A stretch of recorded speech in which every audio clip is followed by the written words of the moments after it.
नमस्कार, स्वागत है आप सभी का अपने यूट्यूब चैनल बी एजुकेटर में। बात करेंगे 6800 की हियरिंग को लेके, क्योंकि कल आपकी हियरिंग लगी हुई थी, उसमें क्या चीज़ें हुई और आपका जो ऑर्डर है वो भी आ चुका है, तो ऑर्डर को भी देखेंगे। सबसे पहले जो कोर्ट रूम में चीज़ें हुई उस पर बात कर लेते हैं। तो यहाँ पर सुनवाई होते हुए ही आपका केस का जो नंबर आया था वो काफ़ी लास्ट में आया था, और जितने भी एडवोकेट थे उनका यही कहना था पिछली बार की तरह कि भाई पर्याप्त समय नहीं है, उस केस के लिए काफ़ी समय चाहिए लगातार हियरिंग के लिए। तो इसमें कोई एक भी अपनी बात को नहीं रख पाएगा, अपना एफिडेविट जो कुछ भी बातें कोर्ट के समझ रखनी है वो नहीं रख पाएगा। तो सभी जो जितने भी एडवोकेट वहाँ प्रेजेंट थे उन्होंने रिक्वेस्ट किया कि इस पर कोई नई डेट दी जाए, जिस पर जो है कुछ एडवोकेट 10 की डेट ले रहे थे, कुछ 9 की। तो यहाँ पर जस्टिस जो विवेक चौधरी थे उन्होंने 11 तारीख के लिए आपका मैटर लगा दिया। और साथ ही साथ शिक्षा मित्रों के अधिवक्ता जो अमित भदौरिया हैं उन्होंने पेंडिंग याचिका सर्वे बेंच 14/548/2019 को मेंशन करवाया था, जो कि बीएड और बीटीसी को जो है बीएड को बाहर करने के लिए डाली गई थी 2019 में। तो यहाँ पर माननीय सर्वोच्च न्यायालय से हाल ही में बीएड के वालों के खिलाफ जो डिसीजन आया था उसका हवाला देते हुए मैटर को जो है सुनने के लिए कहा, जिस पर अधिवक्ता जो थे डीपी शुक्ला उन्होंने अपोज किया, विरोध किया कि मैटर ये डिफरेंट है। और तो जिसमें जस्टिस चौधरी ने कहा कि 69,000 शिक्षक भर्ती जो 69,000 भर्ती है उसको फाइनल डिसाइड करना है, तो सभी मुद्दे लेकर आए और सभी पक्ष अपनी तैयारी रखें।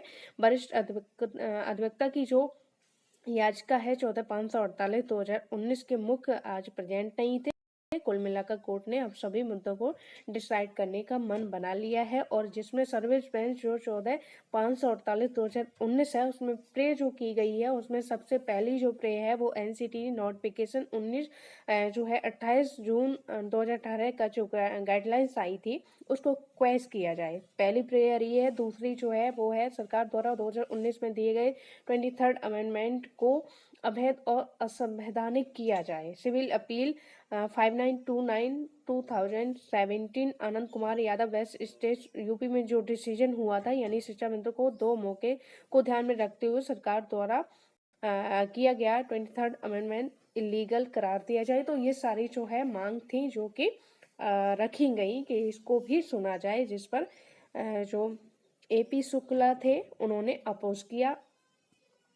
और यहाँ पर आपका जो ऑर्डर है वो भी आ चुका है। ऑर्डर आपका ऑनरेबल विवेक जस्टिस चौधरी और यहाँ पर honourable Manish Kumar justice on joint request put up on 11/9/2023 among top 10 cases in the additional cause list. तो यहाँ पर सभी की रिक्वेस्ट के तहत इस केस को 11 तारीख के लिए एडिशनल कॉज लिस्ट में टॉप 10 पर लगाया गया है। Meanwhile parties are free to exchange affidavit include the person who have filed the implement application. तो इसमें यह भी कहा गया कि जितनी भी पार्टी है, चाहे वो स्पेशल अपील जिसने अपील की हो, चाहे वो अपोजिट पार्टी, तो अपना एफिडेविट एक्सचेंज जो है कर सकती हैं, उसके लिए वो फ्री हैं।